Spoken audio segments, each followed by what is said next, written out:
kick ass.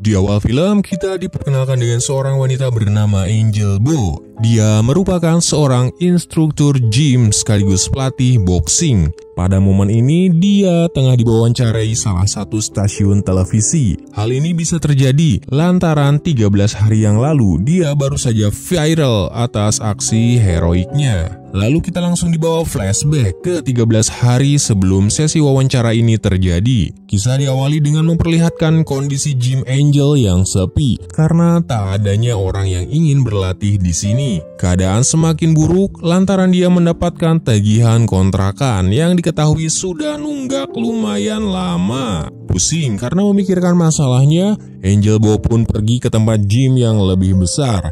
Yang di sana kebetulan ia punya kenalan banyak. Kita kenalan dulu dengan wanita seksi yang satu ini. Dia bernama Miu dan merupakan salah satu member yang ada di sini. Miu yang seorang petinju sedang kesal karena dia tidak kunjung mendapatkan pelatih yang tepat. Melihat Miu yang menganggur, Angel pun tanpa ragu menawarkan untuk bekerja di tempatnya. Miu akan diizinkan tinggal di rumahnya dan mereka akan menjadi partner yang hebat. Jelas saja Miu tertarik. Dia langsung dibawa menuju ke tempat tinggal si Angel. Di sini Miu bertemu dengan adik Angel. Kita panggil saja dia dengan Alex. Alex selalu disuruh membuat iklan yang menarik untuk pelanggan agar lebih banyak. Kocaknya dia melakukan promosi secara vulgar dan membuat kehebohan yang besar. Dan ternyata promosi cara itu berhasil. Inilah kondisi gymnya Angel saat ini. Banyak pria yang langsung mendaftar dan itu membuat Angel cukup lega. Untuk menarik lebih banyak orang, Angel juga menyewa seorang petarung pria untuk sparring dengannya. Di sini Angel meminta agar pria itu mengalah. Kemudian dilakukanlah pertarungan yang super kocak. Singkat cerita, esok hari pun tiba. Mengetahui Angel hari ini tengah berulang tahun, Miu berinisiatif merayakannya dengan mengundang orang-orang. Tapi ternyata mereka membuat tempat jadi acak-acakan yang sontak membuat Angel emosi. Namun Angel tidak bisa berkata-kata karena dia masih menghargai usaha Miu. Di antara semua tamu yang datang, terdapat sepasang kekasih yang kebetulan si wanitanya adalah sahabat lama Angel. Usut punya usut, mereka saat ini sudah tidak lagi bersahabat. Wanita yang bernama Titik ini datang bermaksud ingin baikan dan dia membawa serta kekasihnya. Kekasihnya ini adalah penyebab persahabatan mereka rusak. Lantaran dulunya mereka pernah bersaing untuk memperebutkannya. Angel mengeluarkan syarat jika ingin baikan, Titik harus ikut pesta terlebih dahulu. Ternyata di sini Angel bermaksud membuat mereka putus dengan cara meminta teman-teman wanitanya untuk menggoda si pria. Tentu saja dia tidak kuasa menahan godaan dari semua wanita bohai itu. Titik cemburu parah dan langsung memutuskan hubungannya dengan sang kekasih. Mengetahui Angel dan Titik tengah mengobrol di belakang, Miu pun memberikan anggur.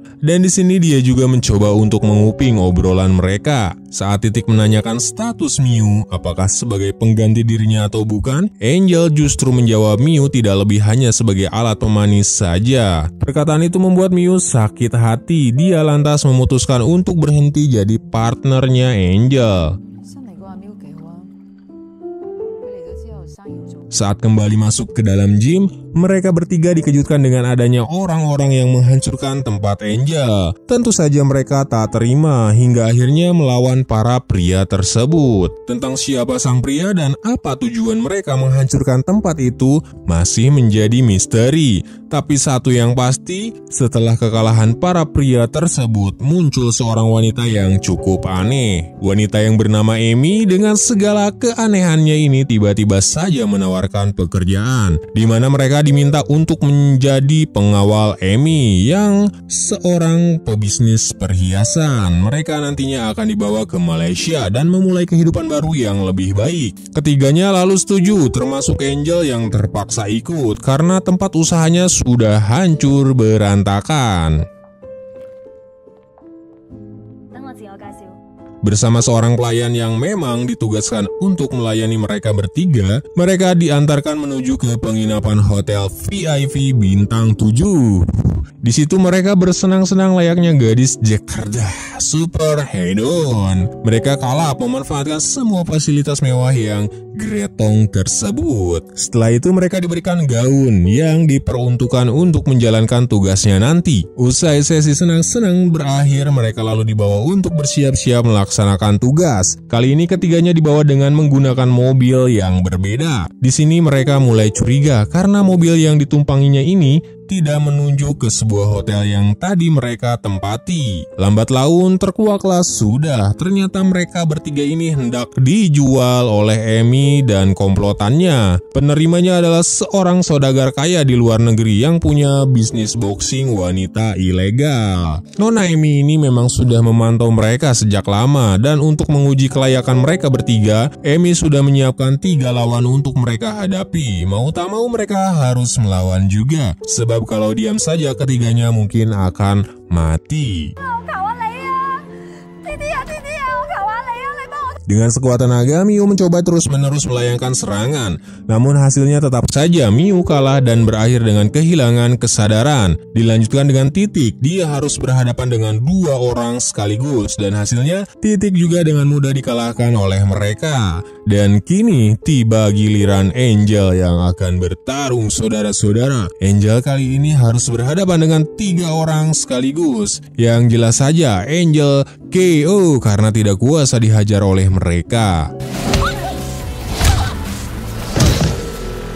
Saat sadar ketiganya sudah dikurung dan dijaga 2 orang pria. Di sini muncul ide gila ketika Angel tak sengaja membuka tas yang terdapat baju haram di dalamnya. Seketika mereka pun mengganti baju dan menggoda para penjaga. Kocaknya rencana itu berhasil dan ketiganya bisa keluar dari kurungan. Dalam pelarian mereka menemukan hambatan karena anak buah Emi yang terus mengejar mereka. Mereka masih bisa selamat karena bantuan seorang pelayan yang tiba-tiba datang dan menyelamatkan mereka. Ketiganya berhasil melarikan diri, meskipun sang pelayan harus mati karena menahan laju para penjaga. Dikira ini semua sudah berakhir, nyatanya mereka tetap harus menghadapi anak buah Emi. Dan kali ini mereka benar-benar harus serius melawan pria tersebut. Dan pertarungan babak pertama pun dimulai.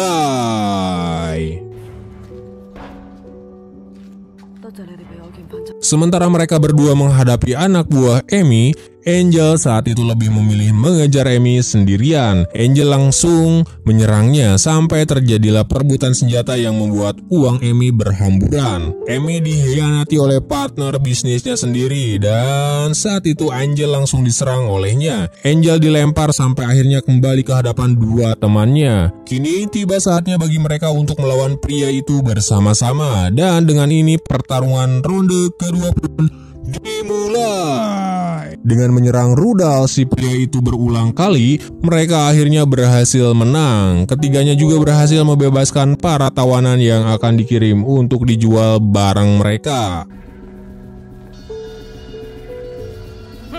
Film ditutup dengan viralnya berita mereka yang membuat pamor gymnya Angel jadi makin banyak membernya. Lalu setelah itu film pun selesai.